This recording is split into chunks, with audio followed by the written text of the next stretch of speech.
राजा महेंद्र ने हिंदू राष्ट्र बनाया, इसलिए बनाया कि उन्होंने बीपी कोइराला और पॉलिटिकल पार्टीज को हटाकर सत्ता हथियाई थी, और उस सत्ता को जायज बनाने के लिए उन्होंने कहा राजा तो विष्णु का अवतार होता है, बस वो हिंदू धर्म में है, पुराना सिद्धांत, तो ईश्वरीय सिद्धांत लगाकर उन्होंने नेपाल को हिंदू स्टेट बनाया। तो हिंदू स्टेट की जो हिस्ट्री है नेपाल की, वो 62 से शुरू होती है, बहुत नई है, बहुत नहीं है। हाँ। और हिंदू स्टेट ने नेपाल को कुछ दिया नहीं। वैसे तो कोई भी रिलीजियस स्टेट कुछ नहीं देता। वही है, आप स्टेट सेक्युलर ही है, स्टेट सेक्टेरियन हो ही नहीं सकती।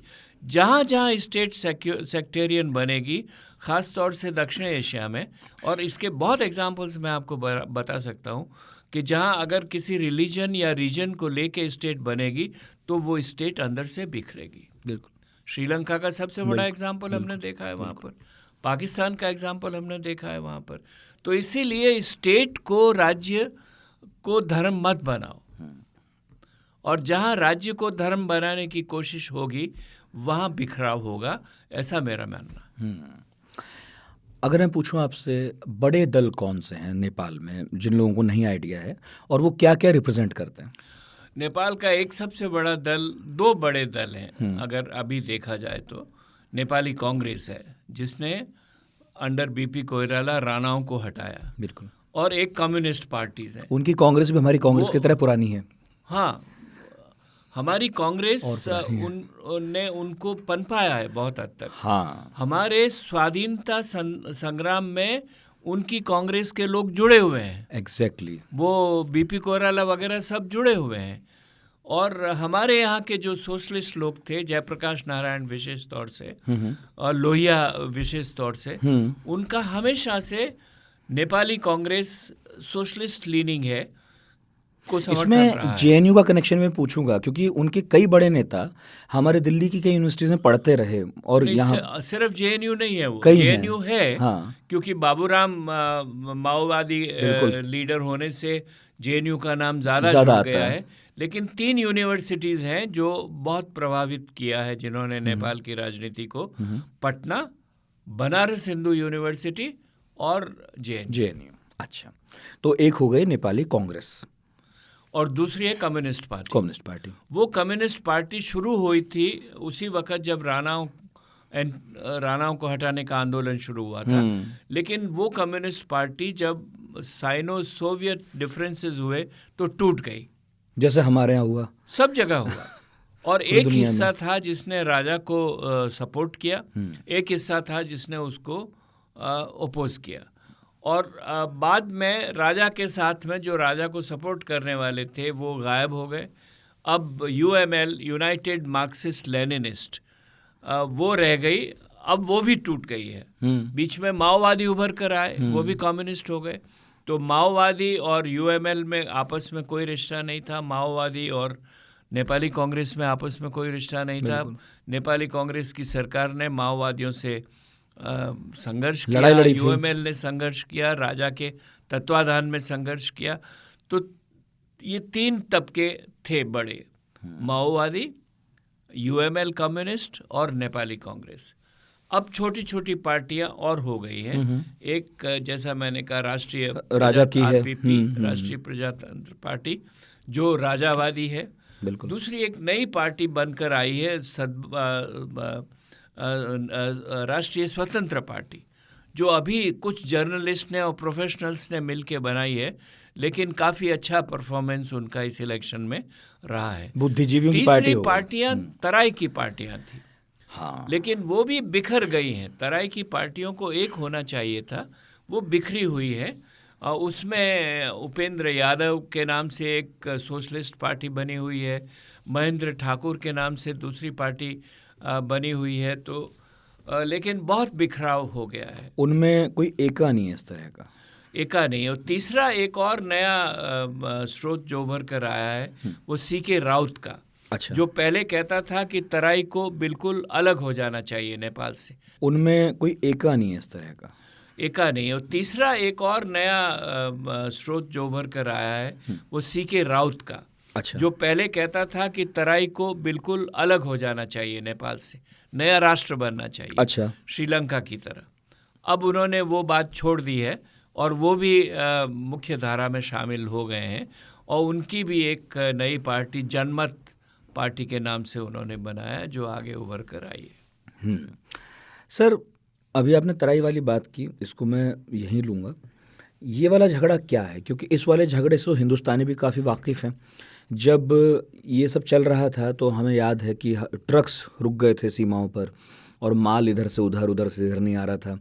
और जो ये सीमा वाला झगड़ा है लिपुलेख वगैरह वाला, उससे पहले ये शायद मेरा ख्याल हुआ था। यहाँ से हिंदुस्तान में एक ये मैं कहूँ कि होश आया कि नहीं, नेपाल और हिंदुस्तान के बीच में सब कुछ सही है, ऐसा नहीं है, कुछ कुछ तो गड़बड़ हमारे बीच भी है, झगड़े हमारे भी हैं। ये वाला झगड़ा क्या, मधेसी वाला, तराई वाला? ये मधेश, देखिए मधेश की पहले पार्टी का नाम था सद्भावना पार्टी और तराई अपने आप तराई के लोग ऐसा मानते हैं कि उनकी पॉपुलेशन, उनकी स्ट्रेंथ जो है वो लगभग आधी है, जो पहाड़ी लोग नहीं मानते हैं और इसीलिए उनको उतना हक राजनीति में नहीं मिल रहा है।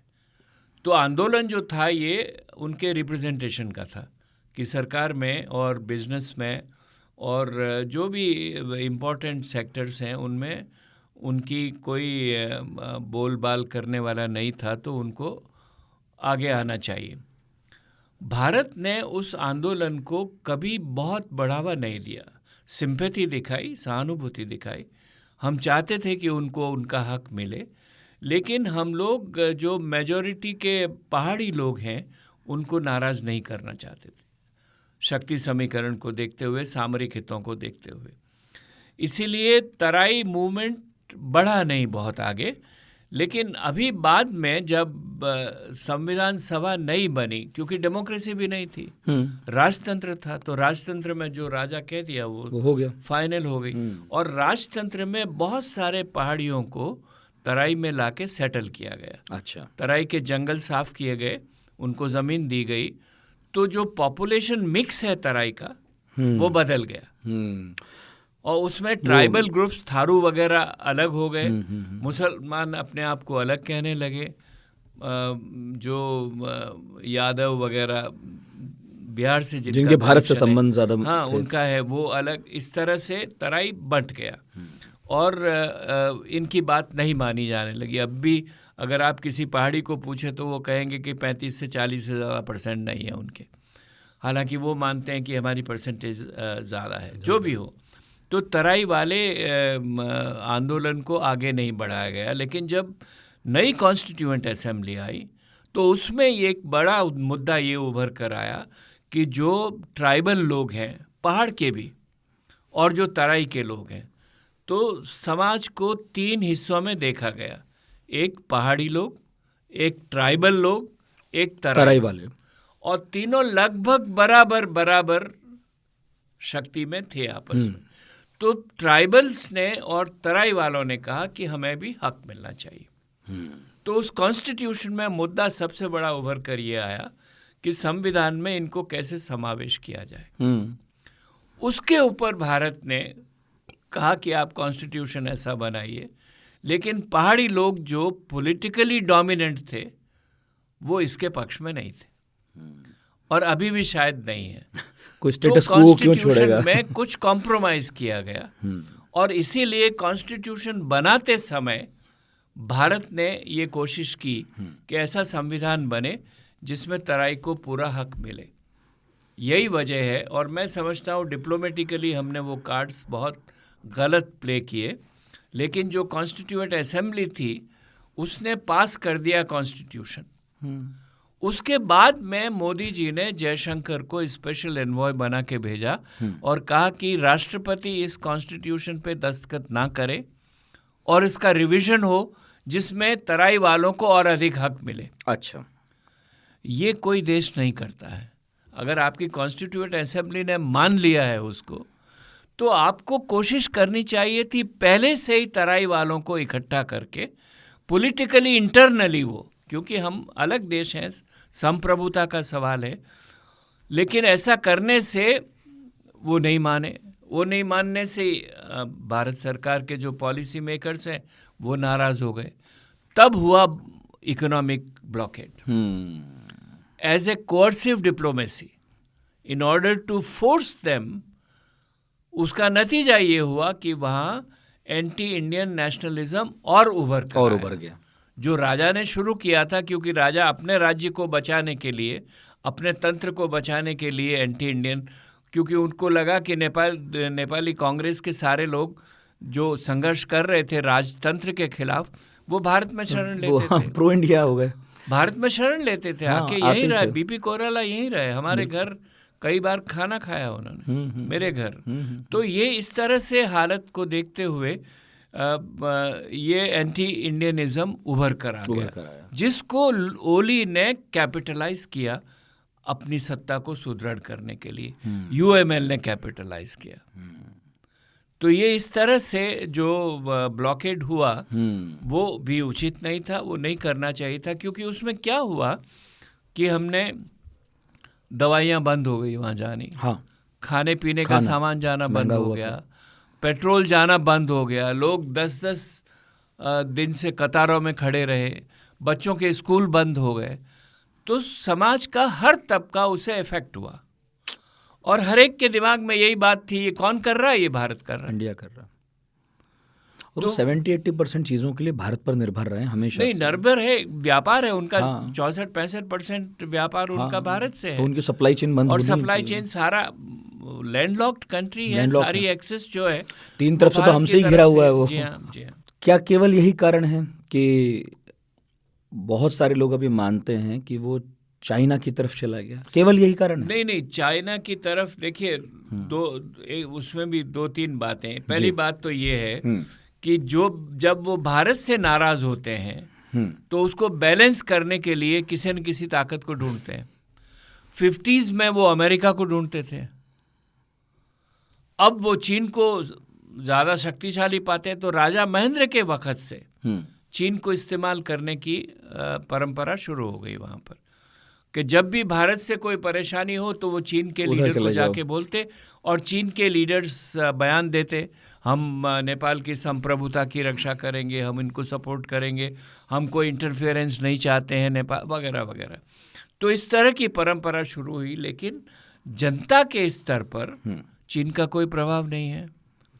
जनता चीन की जुबान नहीं समझती है, जनता चीन की आइडियोलॉजी नहीं समझती है। बिल्कुल कोई भी मतलब साझा संस्कृति का कतई भी एलिमेंट नहीं है नेपाल चीन के बीच में। साझा संस्कृति के इतिहास में कुछ संदर्भ हैं। अच्छा, पहले बहुत पुराने हैं, लेकिन उनका आम समाज के साथ कोई रिश्ता नहीं, आज कुछ नहीं है, कोई रिश्ता नहीं। हालांकि पिछले कुछ सालों से चीन चाह रहा है कि वहाँ की स्कूलों में चाइनीज लैंग्वेज पढ़ाई जाए। वो तो इंडिया में भी चाहते हैं, वो तो जो भी है वो कोशिश कर रहे हैं, सॉफ्ट कल्चर। और वहाँ पर वो कन्फ्यूशियस इंस्टीट्यूट्स खोला है जिससे आइडियोलॉजी को प्रभावित करने की कोशिश कर रहे हैं। वो बुद्धिज्म को एम्फेसाइज कर रहे हैं। अब देखिए, कम्युनिस्ट चाइना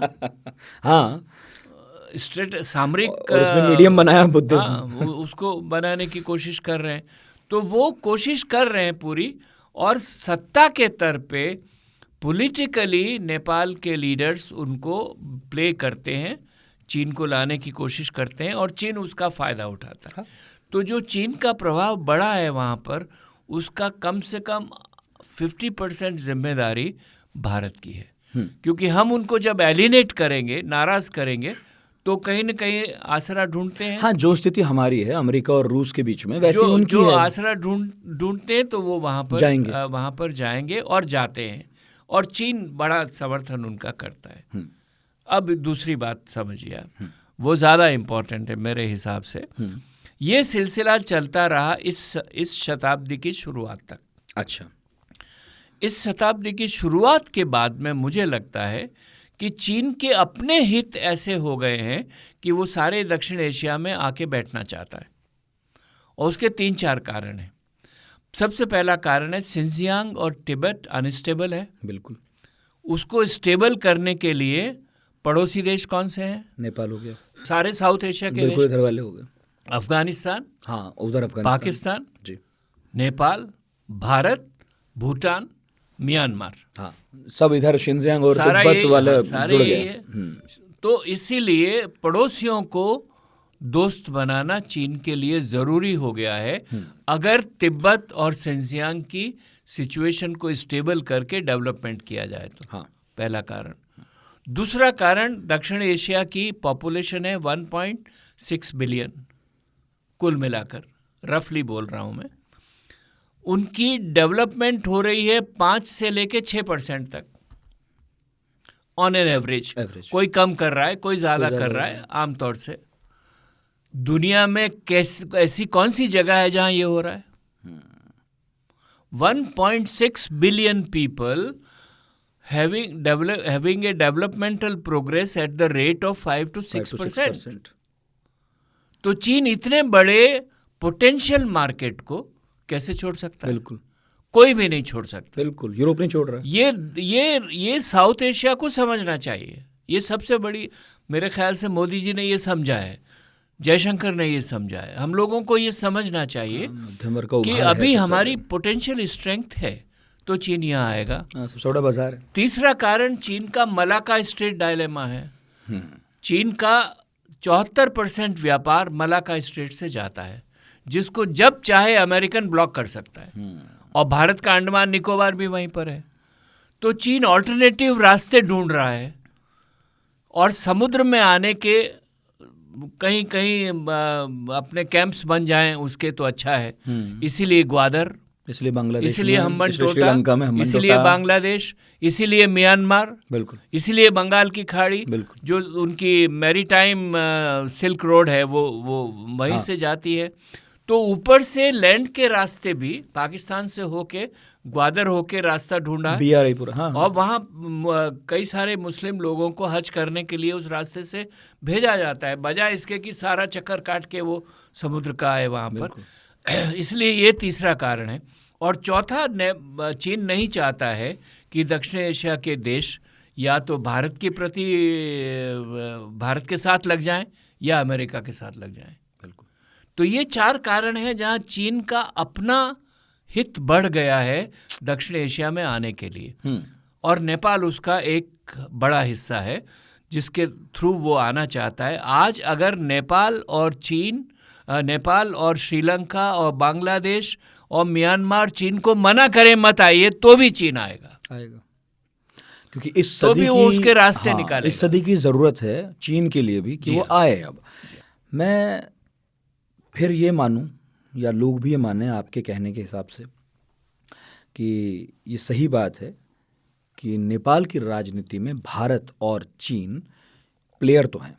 बिल्कुल है, ये कहना कोई शक। हाँ, ये नहीं खारिज कर सकते आप कि नहीं, बिल्कुल ही प्रभाव नहीं। चीन की सीमा भी तो लगती है नेपाल से, तिब्बत लेने के बाद में। मैं अपने अक्सर आर्टिकल्स में लिखता हूँ, चीन is a new distant neighbour, culturally civilisationally distant है, लेकिन नेबर है। लेकिन तिब्बत लेने के बाद में उसकी सीमा जुड़ गई है। क्या करेंगे?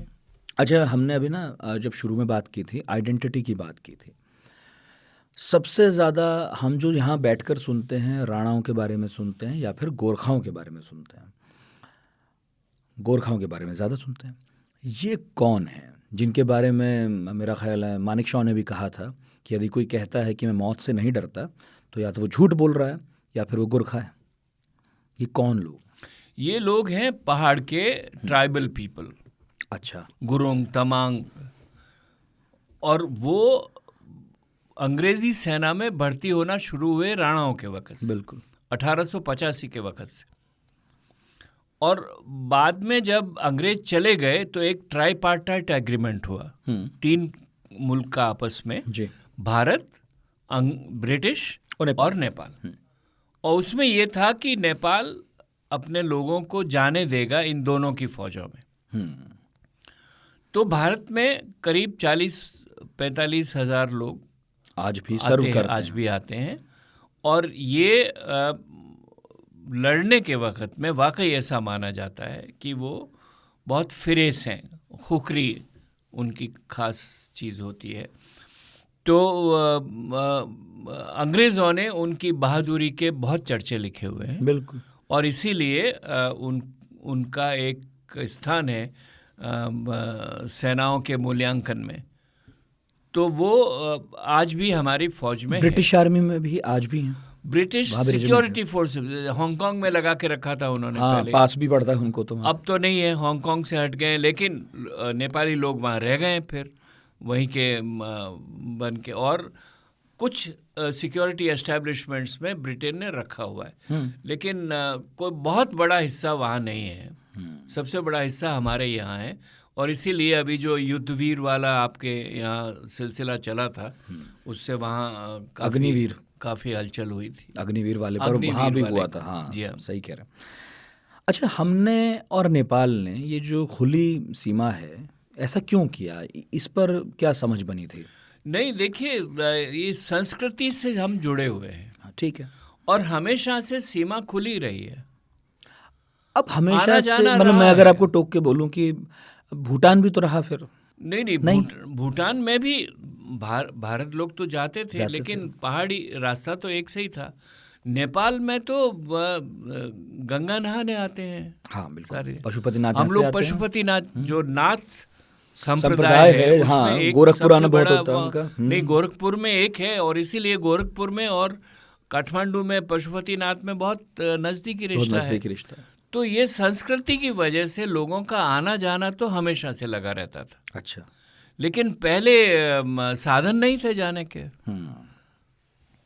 कार ले जाने, अगर काठमांडू ले जाना हो तो वो लोगों के सर पे जाती थी, पहाड़ों से निकल के फिर वहाँ पे काठमांडू में चलती थी, फिर वहाँ चलती थी। अब वो खत्म हो गया, तो लोगों का आना जाना, और इसीलिए जो ट्रीटी बनी हुई थी, एक ट्रीटी थी ब्रिटेन और नेपाल के बीच में, हाँ, उसमें भी ये ओपन बॉर्डर और आना जाना था। उसके बाद उस नई ट्रीटी हमने किया 1950 में, उसमें भी ये प्रावधान रखा गया। देखिए, उस ट्रीटी पे भी बहुत बड़ा झगड़ा है नेपाल और भारत के बीच में। उस ट्रीटी के दो आधार थे। एक आधार ये था कि नेपाल कोई ऐसा काम नहीं करेगा जो भारत की सुरक्षा को खतरा। भारत उसके बदले में नेपाल को विकास की पूरी सुविधाएं देगा, और नेपाली सिटीजन्स को भारतीय सिटीजन्स के बराबर जो एम्प्लॉयमेंट्स वगैरह हैं उन सब में मानेगा। ये केवल वोट न देने का अधिकार था, वोट न देने का अधिकार है, या राष्ट्रपति नहीं बनेगा, प्रधानमंत्री नहीं बनेगा, बाकी सब जगह IAS में नहीं जाएगा, लेकिन डॉक्टर्स, बिजनेसमैन, प्रॉपर्टी खरीदना भी, हाँ बिल्कुल आज़ादी है। इंडस्ट्री लगाना है, कुछ भी करना है, वो सब में उसको आज़ादी होगी। ये दो आधार थे। तो नेपाल जो है वो सिक्योरिटी पे परेशान है कि हम क्यों आपकी सिक्योरिटी करेंगे। तो भारत कहता है कि तो फिर हम क्यों आपको विकास का मौका। तो अगर ट्रीटी को रिवाइज करना है तो नेपाल को सोचना पड़ेगा कि किस तरह का रिवीजन वो चाहता है। हम इस ट्रीटी को अभी भी मानते हैं, वो भी मानते हैं। नहीं, ट्रीटी तो अभी भी है, वही है, संशोधन लीगली तो है ना। हाँ, लीगली तो है ही, व्यवहारिक नहीं है। प्रैक्टिकली भी व्यवहार में जिस हिस्से पे नेपाल नहीं काम करना चाहता, नहीं करता है। हाँ, और इसीलिए भारत को परेशानी होती है। अच्छा, हम उन्हें अपनी आर्मी के हिसाब से भी सहायता देते हैं? कोई हमला करेगा तो हम सहायता करेंगे? नहीं, वो लिखा हुआ है, वो ट्रीटी में लिखा हुआ है कि अगर नेपाल पे कोई खतरा आएगा तो भारत उसकी मदद करेगा, और नेपाल कोई ऐसा काम तीसरे मुल्क के साथ नहीं करेगा जिससे भारत की सुरक्षा को खतरा हो। तो वो कई बार ये कहते हैं कि भारत पाकिस्तान से लड़ता है तो हमको सलाह नहीं लेता है तो हमको सलाह लेनी चाहिए, है उसके बहुत सारे। अच्छा, हम इतने क्लोज थे, करीब रहे थे क्या? क्योंकि मैं अभी जब रिसर्च कर रहा था, कुछ लोगों ने सवाल भी पूछे, मैं आपको बाद में सवाल पूछूंगा, कि एक वक्त ऐसा भी आया कि नेहरू के पास ये मौका था क्या कि नेपाल भारत के साथ एकीकृत हो जाए? और क्या ऐसा भी हुआ था कि जब भारत में संविधान सभा बनी तो कुछ नेपाली जो भारत की आज़ादी के लिए लड़ रहे थे, उन्हें उम्मीद थी कि उन्हें भी हिस्सा बनाया जाएगा, या नेपाल की भी कोई चर्चा होनी है इसमें? ऐसा कुछ हुआ था क्या कभी? एक कहानी है उसकी। हाँ। ऐसा विस्तृत तौर पे नहीं हुआ। अच्छा। लेकिन ऐसा मानते हैं कि शायद किंग त्रिभुवन ने एक संदेश नेहरू को भेजा, अच्छा, कि हमारा फेडरेशन बन जाए आपस में। ठीक है।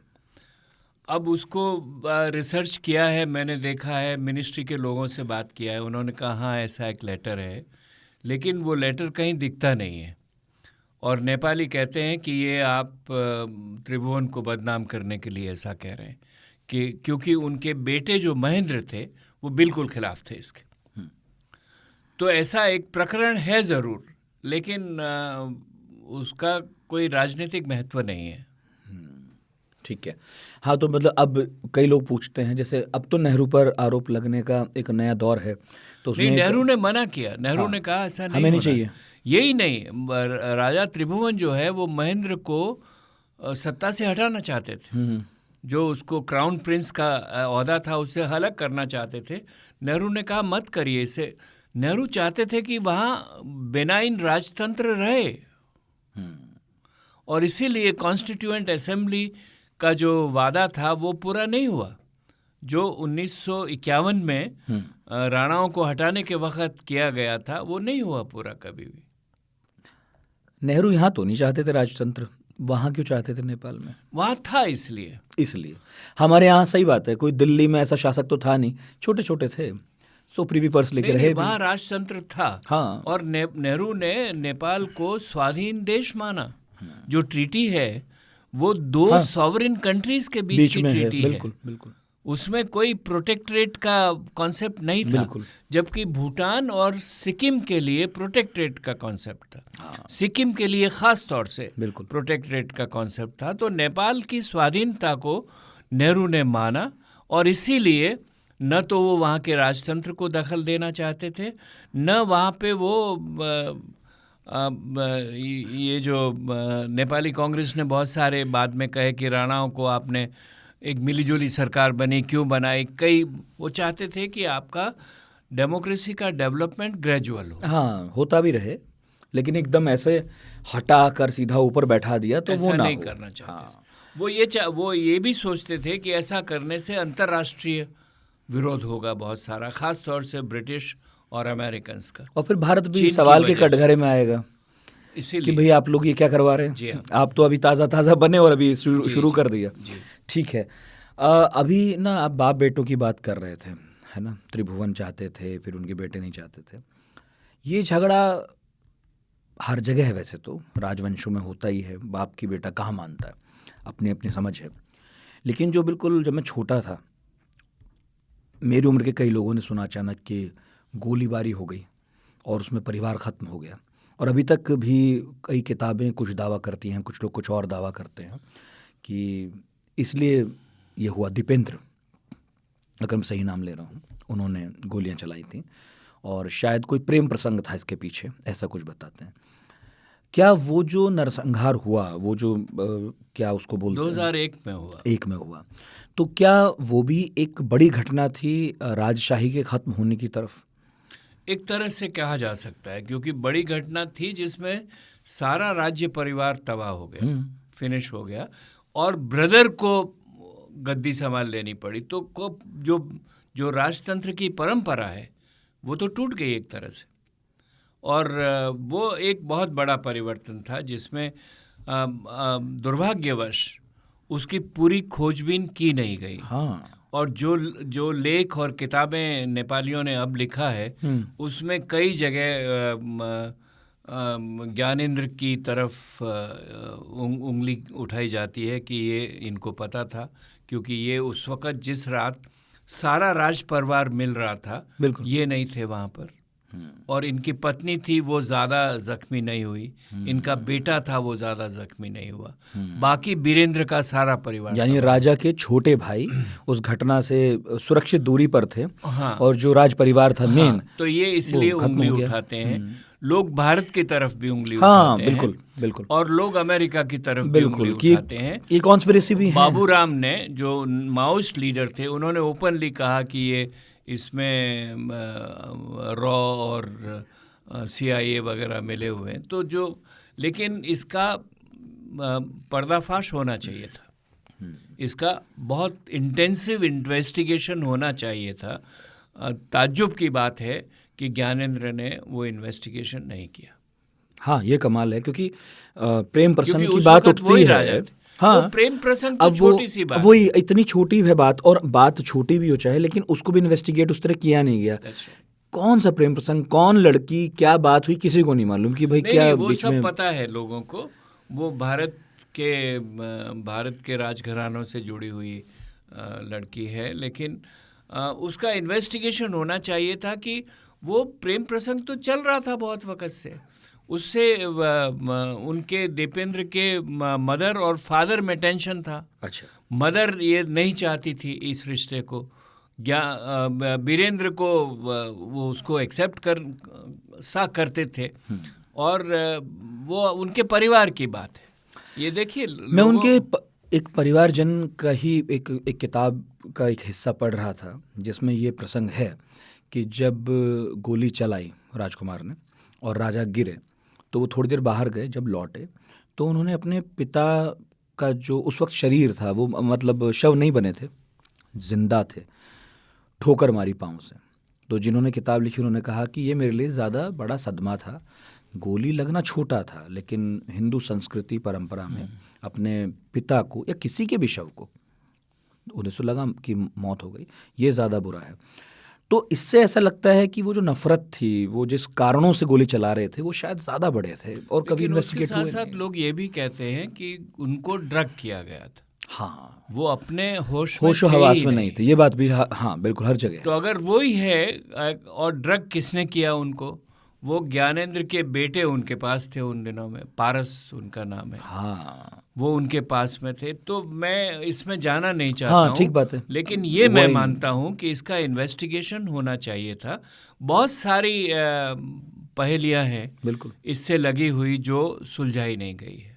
हाँ, और इंटरेस्टिंगली उन लोगों का इसमें इंटरेस्ट कम दिखा जिन्हें सुलझानी चाहिए थी, जिन्हें बाद में सत्ता भी मिली, इसलिए ज़्यादा खतरनाक। उसके बाद ज्ञानेंद्र राजा हो गए ना, वही उन्होंने 3 दिन में सारा मामला साफ हो गया। एक प्रेस कमेंट हुआ कि इन्वेस्टिगेशन कर दिया है, ये इस तरह से हुआ है, बात खत्म कर दी। अच्छा, अब तो हमने खैर बहुत सारी बातें कर ली और मैं 1-2 सवालों पर प्रचंड वाले आऊँगा, लेकिन उसके पहले 1-2 बातें और पूछ लेता हूँ। एक तो नेपाल के जन आंदोलन में भारत की भूमिका क्या रही, जैसे क्योंकि कई नेपाली नेता हिंदुस्तान में रहते थे, जैसे अभी आपने भी कहा, तो भारत की भूमिका उसमें क्या रही, भारत किस तरह से पेश आता था?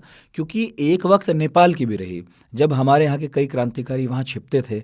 1857 में हमारे यहाँ से कई लोग, जिनमें मेरा ख्याल है नाना जी भी चले गए थे, वहाँ पर छिप गए थे, बेगम हजरत महल भी गई थी, मेरा ठीक हो तो कुंवर सिंह भी गए थे। लेकिन ठीक उसी वक्त गोरखा जो हैं अंग्रेज़ों के साथ मिलकर दमन भी कर रहे थे उसी का। तो मैं इन दोनों के स्वतंत्रता संघर्षों को समझना चाहता हूं कि दोनों देशों का क्या क्या रोल रहा इसमें। दोनों आपस में मिले हुए थे, जैसा मैंने आपसे पहले भी कहा कि भारत के स्वतंत्रता संघर्ष में नेपाली लोगों का पुरजोर समर्थन और सहयोग रहा, सक्रिय। ठीक है। कम्युनिस्ट पार्टी नेपाल की सबसे पहले यहाँ पर कमल दहल प्रचंड, नहीं पुष्पलाल श्रेष्ठ, अच्छा उनसे भी पहले, सबसे पहले कम्युनिस्ट पार्टी वहाँ से शुरू हुई।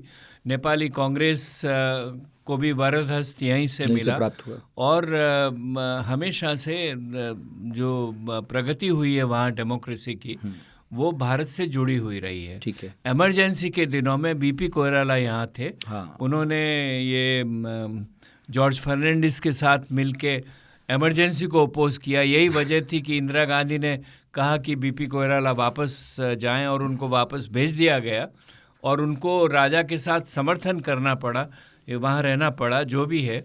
तो जयप्रकाश नारायण बहुत बड़े समर्थक थे। राणाओं की क्रांति के वक्त में बहुत सारे लेटर्स एक्सचेंज हुए जयप्रकाश नारायण और नेहरू में, ये कह के कि बीपी कोइराला को आगे लाया जाए, इनको समर्थन दिया जाए।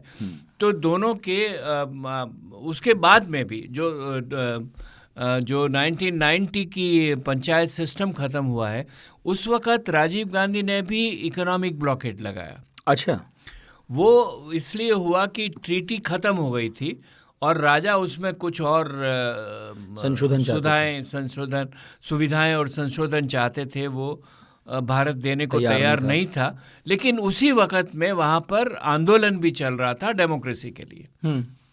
तो उसको समर्थन देने के लिए, और बाद में चंद्रशेखर वगैरह तो गए वहाँ पर, भाषण दिए उन्होंने वहाँ पर। हाँ, मतलब एक दूसरे की राजनीति में खासा जी हाँ, तो अच्छा एक दूसरे की राजनीति एक तरह से मिली जुली रही है काफी हद तक। उस माने में माओवादी भी यहाँ शरण लेने आए बहुत जगह, और माओवादियों का आंदोलन भी जो हुआ था, मैंने बहुत नज़दीकी से देखा है उसको। बताइए ना उसके बारे में थोड़ा, कुछ ऐसे किस्से जो हमने किताबों में नहीं पढ़े। उसमें ये बाबूराम हमारे विद्यार्थी थे, तो वो आए, हमने भी ये सोचा कि ये लोग अब हिंसा से त्रस्त हो गए हैं और शांति चाहते हैं, तो हमने भी कोशिश की कि भारत की सरकार उनसे मिले, बातचीत करे, और उन्होंने कहा कि हमें टेररिस्ट मत मानिए, हम लोग क्रांतिकारी हैं, टेररिस्ट नहीं हैं, और हम चाहते हैं कि राजतंत्र जाए वहाँ से। तो ये दिमाग, तो मैंने उनके माध्यम, उनके पक्ष के लिए मैंने अटल जी से भी बात की। अटल जी से वो उनके प्रिंसिपल सेक्रेटरी मिश्रा जी, तो ब्रजेश मिश्रा से मैंने बातचीत किया, और यहाँ वहाँ के हमें डर ये था, भारत की सरकार को ही, देखिए सरकार में दो बातें, एक तो ये कि कम्युनिस्ट खराब होता है, जो हमारा एस्टेब्लिशमेंट है उसमें मान के चलना है, वो अंग्रेज़ों के ज़माने से ये परंपरा चल रही है वो। एक तो ये, एक माओवादी नक्सलियों से कहीं मिल जाएंगे, और मिले, हो सकता है बहुत सारे उनके बच्चे यहाँ पढ़ते थे, हॉस्पिटल में यहाँ आना होता था, उनसे आर्थिक मदद लेते और थे। हमारे यहाँ वो ऑलरेडी एक समस्या थी, यहाँ ढेरों सारे नेपाली हैं, उनसे बाबूराम पैसे इकट्ठा कर सकता था आंदोलन को बढ़ाने के लिए। तो बहुत सारे ऐसे कारण थे। तो जो भारत की सरकार है, वो सरकार कभी नहीं चाहती थी कि माओवादी हावी रहे, लेकिन ये सब पक्ष में थे कि इसका कोई समाधान किया जाए।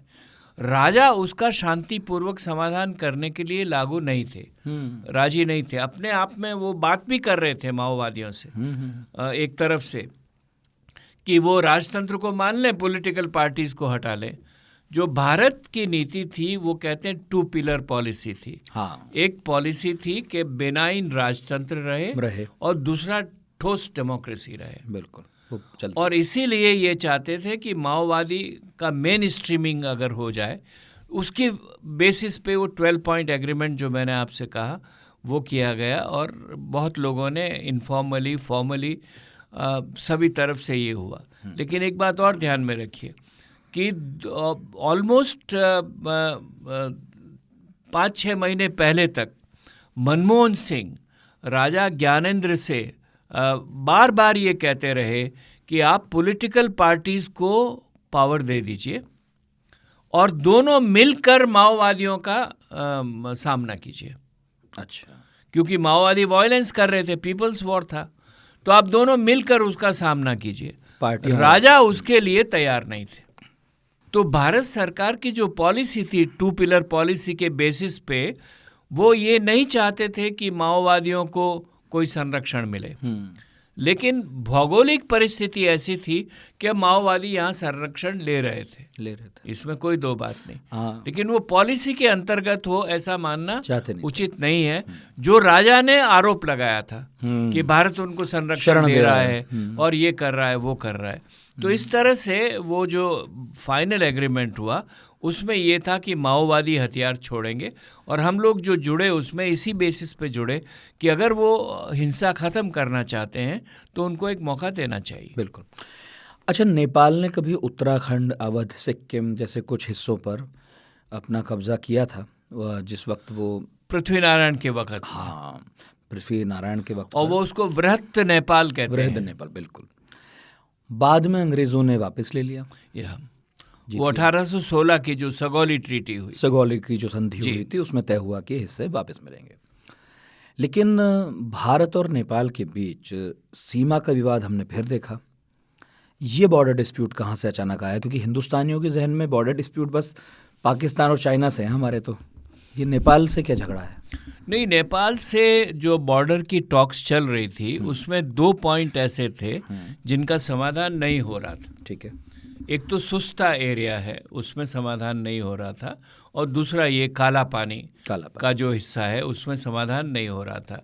जो अंग्रेज़ों ने गड़बड़ किया वो किया कि उन्होंने ट्रीटीज़ तो करी, लेकिन कहीं नक्शे नहीं डाले, और नक्शे जहाँ डाले भी वहाँ इस तरह के नक्शे बनाए जो मापदंड के आधार पर नहीं थे, व्यवहारिक थे। तो इसीलिए सारी प्रॉब्लम्स जो उनकी क्रिएट की हुई वो भारत के पहलू में आई, चाहे वो चीन के साथ हो, और सिर्फ चीन और भारत, और चीन और भारत और पाकिस्तान ही नहीं, पाकिस्तान और अफगानिस्तान में भी जो डूरन लाइन है, डूरन लाइन जिसमें वहाँ पर भी इधर जाते हैं कभी उधर जाते हैं, अगदल पख्तून बना होगा। अक्सर अपने विद्यार्थियों को कहता हूँ कि 3 लाइनें जो अंग्रेजों की डाली थी वो हम अभी तक हजम नहीं कर पाए हैं।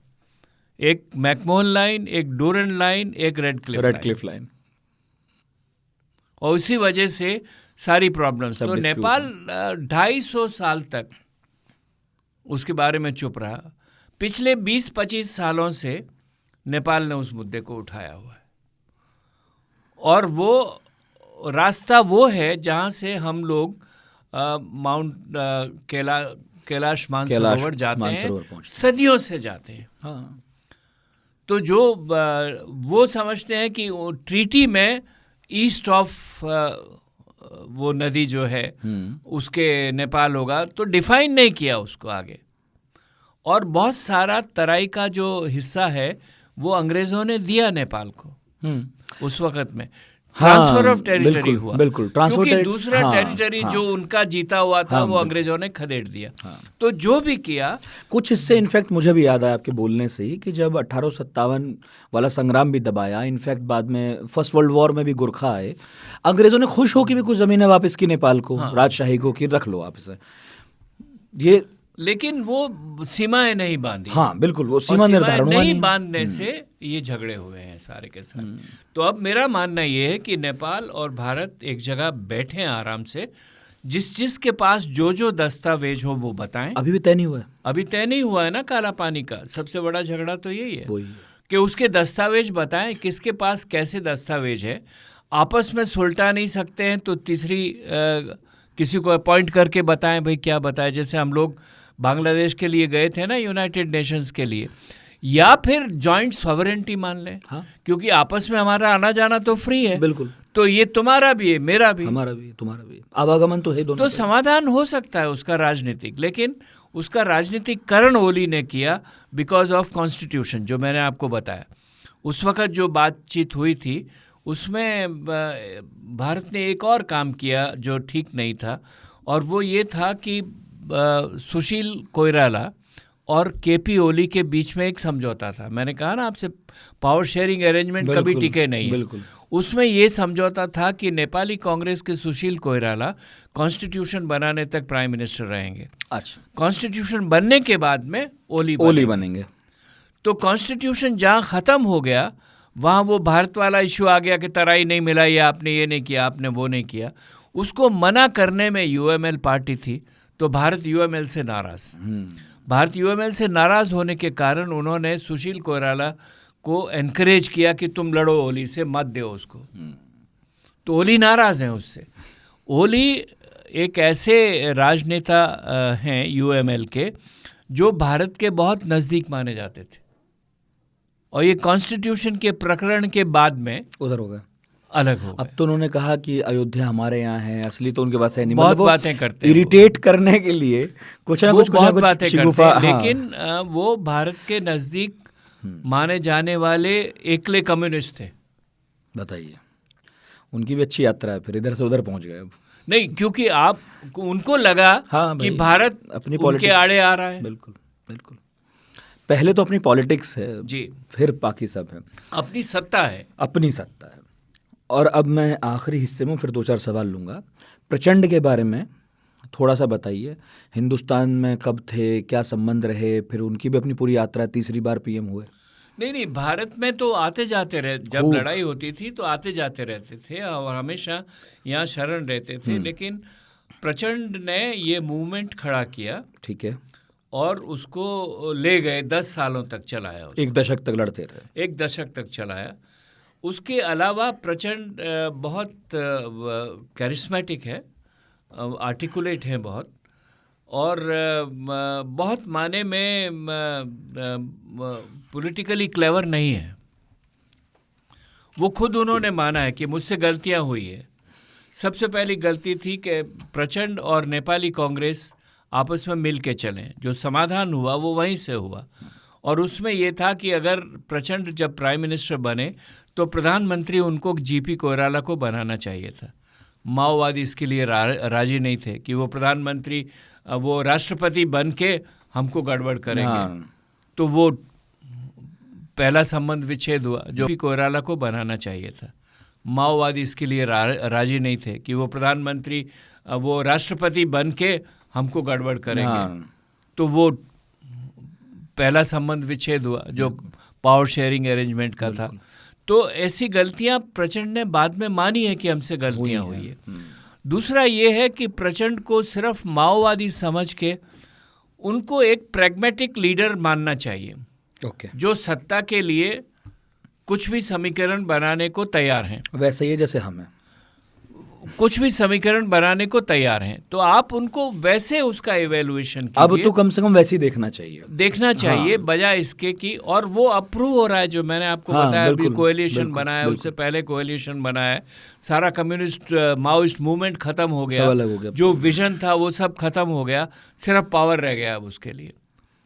तो ये पर्सनली रूप से मैं मानता हूं कि प्रचंड से डील किया जा सकता है। आपकी कभी लेकिन मुलाकात वो हुई? मर्क्यूरल है। वादा करते हैं, पूरा नहीं निभाते हैं कई बार। आपकी कभी मुलाकात हुई? बहुत बार मुलाकात हुई। बहुत बार मुलाकात हुई। तो उन पर ये आरोप जो अब लगते हैं कि मतलब नहीं, उनके आरोप छोड़िए। यहाँ की जो नीति निर्धारक लोग हैं उनमें से कुछ ऐसा तबका है जो हमको कहता है माओइस्ट है।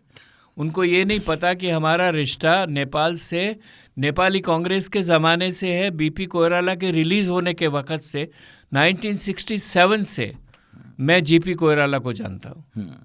उनकी बेटी का मैं लोकल गार्डियन रहा हुआ हूँ। तो छोड़िए उस बात को। लेकिन ये भ्रम यहाँ भी भ्रांति है। ये भ्रांति कुछ हद तक नेपाल के कुछ तबकों में भी है कि ये तो माओइस्ट सपोर्टर है। मैं माओइस्ट सपोर्टर नहीं हूँ। मैं माओइस्ट को मेन स्ट्रीम में लाने के लिए, लड़ाई से अलग करने के समर्थन, जो भारत की लाइन है, जो समर्थन में था। हाँ, जो इंडिया की लाइन जो भी है। हाँ, कि भाई हम तो अपने वालों को भी कहते हैं। हाँ, लेकिन इंडिया में तो वो हुआ ना कि माओवादी से लड़ना है तो राजा और पार्टी मिलके। मैंने कहा अगर माओवादी हथियार छोड़ने के लिए आपसे गुजारिश कर रहे हैं तो आप उसका साथ दीजिए। सही। कुछ सवाल ले लेते हैं जल्दी। इनमें से कुछ आपको लगेंगे कि ये अफवाह हैं, कुछ बताइएगा। तरसेम सिंह का सवाल था कि ऐसी खबरें आई थी कभी कि नेपाल के राजा ने सोनिया गांधी को मंदिर में एंट्री नहीं दी थी एक वक्त, और वहाँ थोड़े दिन बाद डेमोक्रेसी आ गई। तो हमने मान लिया कि ज़रूर हमारी सरकार का कुछ लेना देना रहा होगा उसमें। इस दशक में ही की बात हो रही है, मेरा ख्याल है 2001 से 10 के बीच में। ये भी कुछ हुआ ऐसा मानते हैं, क्योंकि राजीव गांधी गए तो वो पशुपतिनाथ दर्शन करने गए, और वहाँ पर सोनिया गांधी से ये कहा गया कि पशुपतिनाथ के मंदिर में विदेशी नहीं जाते। अच्छा, हाँ, कहा गया कि सच में है ऐसा? नहीं, ये परंपरा है, परंपरा में भी है, ये वहाँ की परंपरा है। ठीक है। इसलिए उन्होंने कहा सोनिया जी नहीं जाएंगी क्योंकि ये विदेशी हैं। तो उसको लेके बाद में जब ब्लॉकेड लगा, तो लोगों ने कहा कि इसलिए लगा तो बदला ले लिया है। अच्छा, मैं नहीं समझता हूँ कि वो इतना पर्सनल था, लेकिन लोग उसको जोड़ते हैं। ठीक है। अली हैदर साहब पूछ रहे हैं कि जो दशकों तक हमारा साथी रहा वो हमें आंखें अब क्यों दिखा रहा है, जबकि नेपाल एक लैंडलॉक देश है, भारत चीन उसे दोनों की सहायता चाहिए। तो अब ऐसा क्यों लगता है कि उसका झुकाव चीन की तरफ ज़्यादा हो गया? हमसे कहाँ चूक हो गई? नहीं, हमसे चूक हुई कि बातें तो मैंने बताई है आपने, लेकिन इसको दुश्मनी के तौर पे या नाराज़गी के तौर पे मत देखिए। ठीक है। मैं अक्सर ये कहता हूँ कि नेपाल और भारत का रिश्ता जो हमारे सास बहू सीरियल होते हैं उस तरह का है, रोटी बेटी कि सास और बहू लड़ेंगे भी और साथ भी रहेंगे।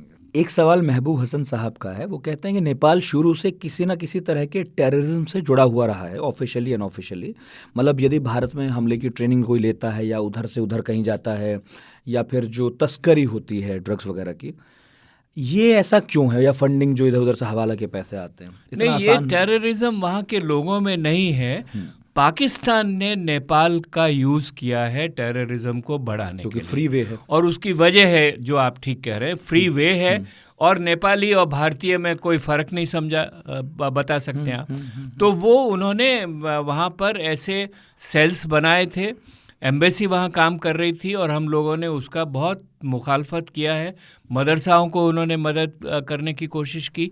तो पाकिस्तान ने उसका ज़रूर, और बाद में विश्व में जो हुआ है इस्लामिक रेडिकलाइजेशन, उससे नेपाल वंचित नहीं रहा है। बिल्कुल, भारत वंचित नहीं रहा है, नेपाल वंचित नहीं रहा है, तो इसलिए उसका असर भी वहाँ पर है कुछ हद तक। शहजाब ज़फ़र कह रहे हैं कि मैं अक्सर नेपाल जाता हूँ, भारतीयों को वैसा जोशीला स्वागत वहाँ नहीं मिलता जैसा हम लोग करते रहे या कभी होता रहा होगा। इसका कोई कारण उन्हें समझ नहीं आता। उनका कहना है कि बहुत प्रोफेशनल अंदाज़ है वहाँ, जैसे विदेशी मुद्रा मिले तो लोग मित्रवत व्यवहार करते हैं, और अगर नहीं है तो थोड़ा सा एक गुस्सा है उनमें इंडियंस को लेकर। इसकी वजह क्या हो सकती है? शायद पहले से था ऐसा, अभी हुआ है? नहीं, टोटल आइडेंटिटी का सवाल है। नेपाल अपने आप को भारत से अलग मानता है, सही है, एज ए राष्ट्र अलग मानता है, और जब भारतीय नज़दीक होता है तो उसे लगता है कि उसकी पहचान पे कहीं न कहीं छाया पड़ रही है। तो इसीलिए अदरवाइज़ ये भी होता है कि जब नेपाली भारत में आता है तो वो गोरखपुर में टिकट लेने जाएगा तो इंसल्ट करेगा, लोग कहेंगे ये तो चौकीदार है, काम करने वाले लोग हैं। वो हमने जनरलाइज भी तो बहुत किया इस बात को, नेपाली गोरखा सब चौकीदार होंगे। बिल्कुल नहीं, बाबूराम ने यहाँ, जब वो यहाँ पढ़ाई कर रहा था तो उसने जो नेपाली डोमेस्टिक वर्कर्स थे और इस तरह के जो काम सिक्योरिटी गार्ड्स वगैरह हैं उनको इकट्ठा किया। हाँ। क्योंकि वो आइडेंटिटी का सवाल, वो रोज़ इस तरह का महसूस करते थे कि हमारे साथ ठीक से व्यवहार नहीं हो रहा है। बिल्कुल। गौरव चतुर्वेदी का एक सवाल था, उसका जवाब तो खैर आपने दे दिया, जिसमें वो कह रहे थे कि पूरा उत्तराखंड बल्कि कुछ रुहेलखंडी भी नेपाली अति राष्ट्रवादी दावा करते हैं। मतलब उनका कहना है कि वही जो एक वो जो पृथ्वीनारायण ने जीत लिया था, वो कहते हैं वो अखंड नेपाल है और वृद्ध नेपाल है, मगर उसका कोई हिस्टोरिकल, मतलब उसके पहले कुछ ऐसा नहीं मिलता, ऐसा है? नहीं, उसके पहले देखिए, अंग्रेजों के वक्त में बहुत सारे जीते गए और हारे गए। हाँ, बिल्कुल बिल्कुल। अब उसमें इतिहास कहाँ से शुरू करेंगे? कितने पीछे डॉक्यूमेंट्स देखें, वही कह रहा हूँ। नहीं, इतिहास कहाँ से शुरू करेंगे? हाँ, पहले कौन, उसका तो कोई अंत नहीं है। हाँ, कुछ लोग तो मजाक में कहते हैं कि फिर तो पहले डायनासोर। जी। एनडी अंसारी साहब कहते हैं कि कहावत है, नेपाल गरीब है, नेपाली नहीं। इसका अर्थ समझाइए थोड़ा सा। ऐसा नहीं, वो कहते हैं कि जो तराई के लोग हैं उनको वो हिंदुस्तानी लोग मानते हैं। अच्छा। कि Indian persons of Indian origin, बहुत सारे हमारे यहाँ के लोग भी बोलते हैं, तराई वाले ये मानते हैं कि हम ओरिजिनल वहाँ के रहने वाले हैं। तो इसीलिए वो, और जो पहाड़ी लोग हैं वहाँ पर, वो भी तराई को समझते हैं कि ये भारत का फिफ्थ वो ट्रोजन हॉर्स है हमारे अंदर, कल्चरली एंड सिविलाइजेशन। हाँ, वैसा है। अमित तिवारी ने पूछा कि नेपाल की राजनीति हिंदू राष्ट्र से कम्युनिज्म की ओर इतनी तेजी से शिफ्ट क्यों हो गई? नहीं, हिंदू राष्ट्र, पर आपने तो बताया बढ़िया ढंग से एकदम, हिंदू राष्ट्र था नहीं कभी। हिंदू हैं और हिंदू का डोमिनेशन कम्युनिस्टों में भी है। बिल्कुल बिल्कुल। मैं वहाँ भी तो वो सब हिंदू ही तो हैं। हाँ, बिल्कुल। कभी बाबूराम और प्रचंड ये नहीं कहेंगे कि हम हिंदू नहीं हैं। तो वहाँ का कम्युनिस्ट, पॉलिटिक्स के लिए जरूरी है कि आप इससे अलग नहीं हो सकते हो। नहीं हो सकते हैं। समाज से अगर आपको जुड़े रहना है तो वहाँ का बाहुल्य जो है वो हिंदुत्व का है, और हिंदुत्व का नहीं, हिंदू का बाहुल्य है। हिंदुत्व उसको पॉलिटिसाइज करके राजा ने जो जिस ढंग से लाया था, और अभी भी जो वहाँ के मोनार्किस्ट हैं वो हिंदुत्व ही राष्ट्रीयता हो। नेपाल में ऐसा लिखते हैं, पोस्टर लगे हुए हैं। अच्छा, कि हमारी जो नेशनलिटी है वो हिंदुइज्म। हाँ, क्योंकि उनके लिए सत्ता का कोई अगर तार्किक आधार है तो वो यही हो सकता है। सत्ता भी, समाज भी। शादी होती है तो वही श्लोक बोलते हैं जो हमारे यहाँ बोले जाते हैं। हाँ। मृत्यु के वक्त में वही सब प्रकरण किया जाता है जो हमारे यहाँ किया जाता है। गंगा नहाने आते हैं कि पवित्र हो जाएंगे। तो ये जो सांस्कृतिक धरोहर है उसको तो झुटलाया नहीं जा सकता। कपिल का सवाल था, वो भी आपने ले लिया है, और भी कई सवाल हैं जो दोहराए हैं। एक चीज़ है जो बार बार लोगों ने बीच में पूछी है, नेपाल कमाता कैसे है? पर्यटन ही है केवल उसके पास, कुछ और भी है करता है? पर्यटन है नहीं, रेमिटेंसेज हैं। अच्छा। 25% रेमिटेंसेज जीडीपी को कवर करती है, 25% के करीब, जो बहुत ज़्यादा है। बहुत ज़्यादा हो गया। तो बाकी एग्रीकल्चरल कंट्री है वो। अनफॉर्चुनेटली टूरिज़्म से कमाता है, लेकिन टूरिज़्म का इंफ्रास्ट्रक्चर अभी भी बहुत कमज़ोर है। बिल्कुल। और तीसरा चौथा जो है वो हाइड्रो पावर को लीजिए, जो अब आजकल नेपाल ने हाइड्रो पावर भारत को बेचना शुरू कर दिया है। बिल्कुल, ये मैंने सुना अभी 2-1 साल पहले कि ये भी शुरू हुआ नहीं, है। अभी शुरू कर दिया है। हाँ। और वो बढ़ेगा आगे, उसकी अगर नेपाल उसको ठीक से मैनेज करे तो। और भी शहजाद जफर साहब फिर से पूछे कि क्या भारत की गोरखा रेजिमेंट में नेपाली हैं या गोरखा समाज विशुद्ध, मतलब एक्चुअली जो गोरखा हैं जो यहाँ सर्व करते हैं, क्या हम उन्हें नागरिक भी मानते हैं जो रेजिमेंट में होते हैं, या उन्हें वोटिंग का अधिकार नहीं नागरिक है? तो नेपाल के ही हैं, बस वो नौकरी है एक उनकी, वो नौकरी है, पेंशन अच्छा। देते हैं हम उनको। अच्छा, करोड़ों रुपए पेंशन हर साल भारत का एम्बेसी नेपाल में बांटता है। जो लोग रिटायर होके चले जाते हैं, रिटायर होके चले ही नहीं जाते, उनका परिवार, फैमिली पेंशन होता है ना, तो परिवार को भी मिलता है। और वहाँ कई बार ऐसा होता है कि वो जाके वहाँ दूसरी शादी कर लेंगे, तो वो और यंगर वुमेन से शादी करेंगे तो वो पेंशन जारी रहती है। जी हाँ, वाह। तो वो नेपाल के ही सिटीजन है, लेकिन भारत में सेवार्थ रहते हैं। हमारे यहाँ बैंकिंग सिस्टम का भी कोई रिलेशन है आपस में नेपाल और इंडिया के? नहीं, बिकॉज करेंसी का रिलेशनशिप है। हाँ। नेपाल की करेंसी भारत की करेंसी से पैक्ड है। 100 रुपया भारत का नेपाल का 180 रुपया होता है, 160 या 180 रुपया। अच्छा, वो तो हाँ, वो कांस्टेंट है, ठीक है। वो फॉरेन एक्सचेंज के आधार से नहीं बदलता।